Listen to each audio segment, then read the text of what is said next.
Hello everyone, this is Tom Fox. I'm the Compliance Evangelist, and I'd like to welcome you to a 5-part series I am running on the Bard and Compliance, how Shakespeare informs your compliance program.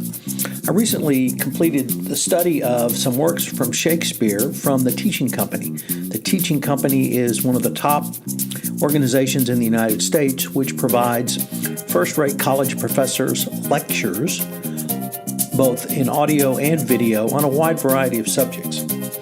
So, for instance, on Shakespeare, Peter Saccio has Shakespeare, the Word and the Action.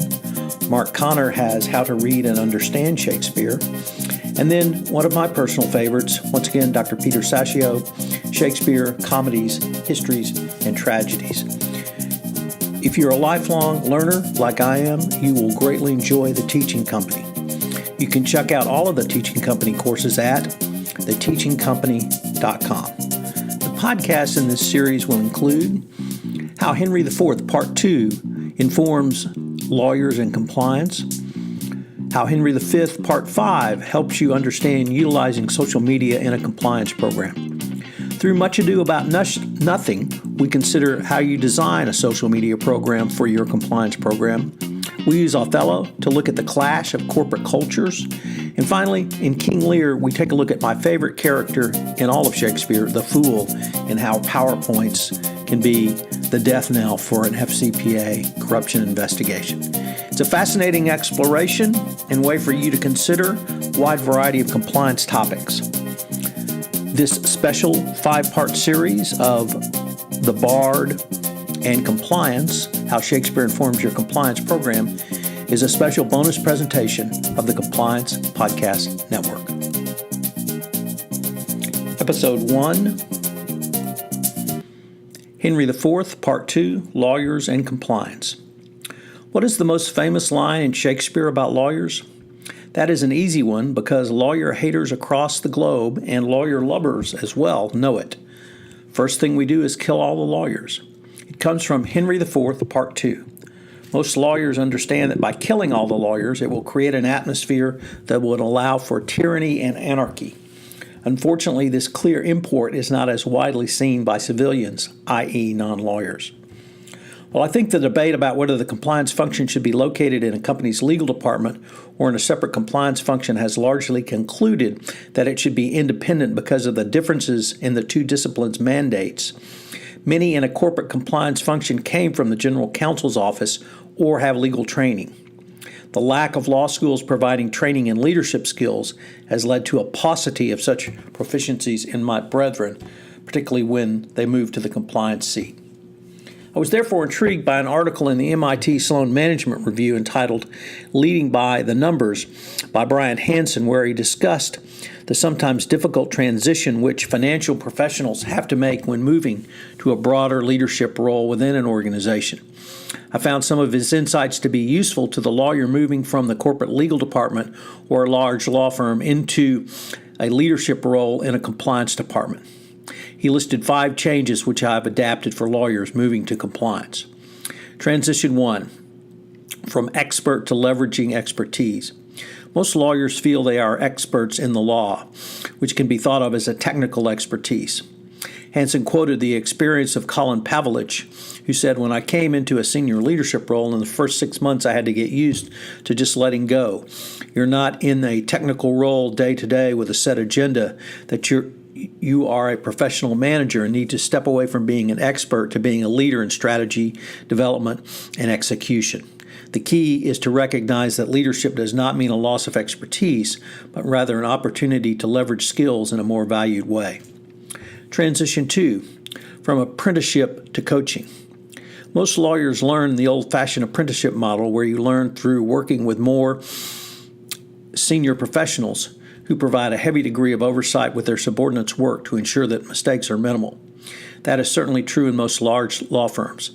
It is also true in many legal assignments are so large that they can be too complex or even too complicated for a junior lawyer to handle on his own, so there's a fair degree of oversight involved by senior practitioners. Clearly, this model can build up technical expertise, but when a lawyer moves into a chief compliance officer role, they take on a broader remit. Delegating, trusting, empowering are all part of the coaching framework, which must be used for lawyers to add value once they move into a CCO role. You can use your technical expertise to help guide you, but you will need to allow your compliance team to grow to become a more effective leader. Transition 3. From reporter to translator. Every lawyer worth his or her salt can perform triage on a contract, an acquisition, or you name the legal issue, and report his or her findings from the legal perspective. However, as a leader in the compliance function, your analysis must change from simply reporting on legal aspects to a mindset of prevent, detect, and remediate compliance risks before they arise or after they have arisen. Chief executives rarely need a recitation of the FCPA as a law.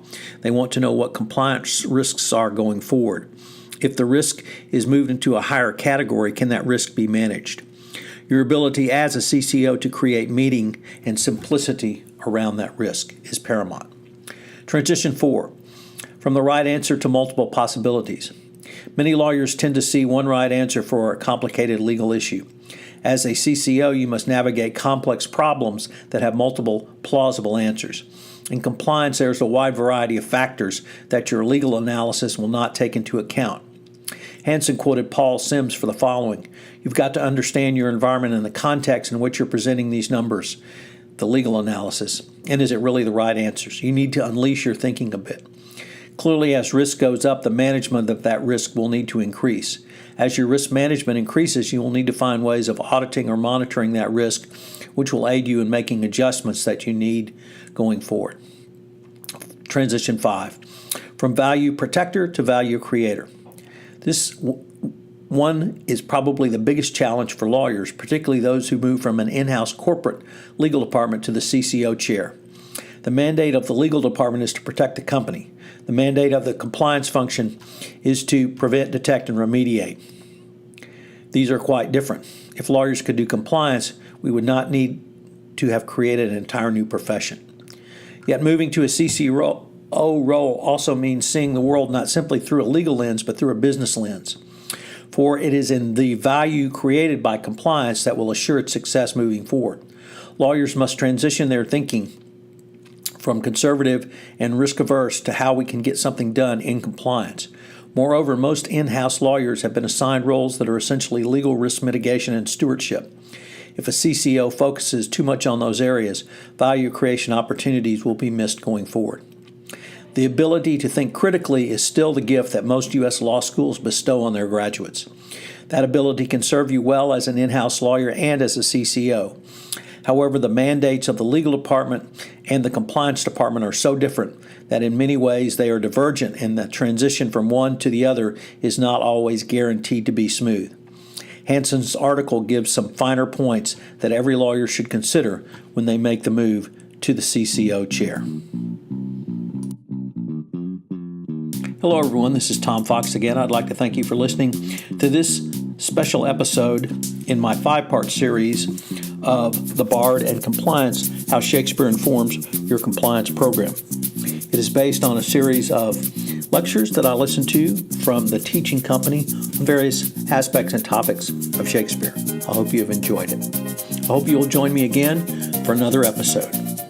This special series on the Bard and Compliance, How Shakespeare Informs Your Compliance Program, is a part of the Compliance Podcast Network.